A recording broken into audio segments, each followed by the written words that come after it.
আজকে যে গাছের পরিচর্যা অর্থাৎ কেয়ারের ব্যাপারে বলবো সেটা হচ্ছে পর্তুলাকা। এই পর্তুলাকা গাছ শীত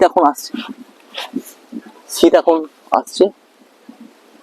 এই শীতের আগে শুধু 1 মাস পর পর নিম অয়েল 3 ml 1 লিটার জলে গুলে স্প্রে করতে হবে বিকেলবেলার দিকে, সূর্যাস্তের আগে।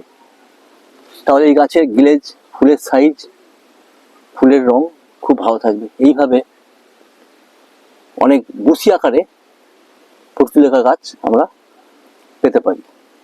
আর সারের জন্যে, ফার্টিলাইজারের জন্যে এতে 100 গ্রাম গুঁড়ো সর্ষে খোল 1 লিটার জলে গুলে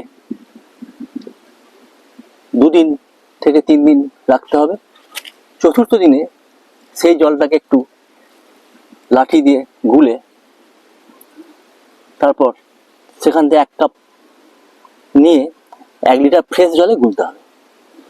গুলে সেই জল একটা গাছে গোড়ায় মাটির মধ্যে 1 কাপ করে দেওয়া দরকার।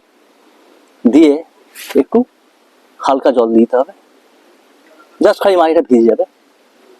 তাহলে এই গাছের স্ট্রেংথ, গ্রোথ, ফুলের লাস্টিং অনেক বেড়ে যাবে। দেখুন ফুলের সাইজ কত সুন্দর এসেছে, মনে হচ্ছে গোলাপ ফুলের মতো লাগছে।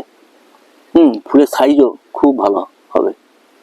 এইভাবে পর্তুলাকা গাছের পরিচর্যা করলে পুরো শীতটাতেই ফেব্রুয়ারি পর্যন্ত ফুল পাওয়া যাবে। আর ফাঙ্গাস শীতের মধ্যে কমই দেখা যায়, তবে ফাঙ্গাস পরিচর্যার জন্য আমিস্টার লিকুইড ভাবে ওষুধটা পাওয়া যায়। 1 ml 1 লিটার জলে গুলে স্প্রে করলে ফাঙ্গাস নির্মূল হয়ে যাবে।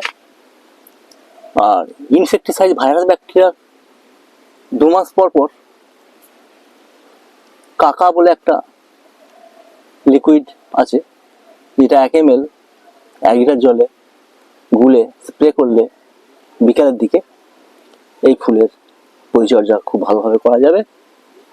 আর পুরো শীতটাই ভালো ফুল পাওয়া যাবে। এই ফুলের ক্ষেত্রে 6 থেকে 7 ঘন্টা সানরে অর্থাৎ সূর্যের আলো দরকার। যত সূর্যের আলো থাকবে তত খেলবে। অবশ্য এটা দুপুর 2টোর পর থেকে 1-2টোর পর থেকে এটা আস্তে আস্তে পাপড়িগুলো বুঝে যায়। এটা সকাল থেকে দুপুর পর্যন্ত ফুল পাওয়া যায়। তবে সূর্যালোকে এই গাছ সতেজ থাকে, খুব ভালো থাকে।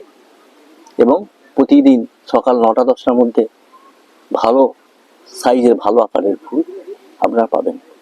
এই হলো পর্তুলাকার পরিচর্যা, কেয়ার, এর ফার্টিলাইজার এবং পেস্ট অর্থাৎ ওষুধপত্র সম্বন্ধে বললাম যতটুকু আমার নলেজ ছিল।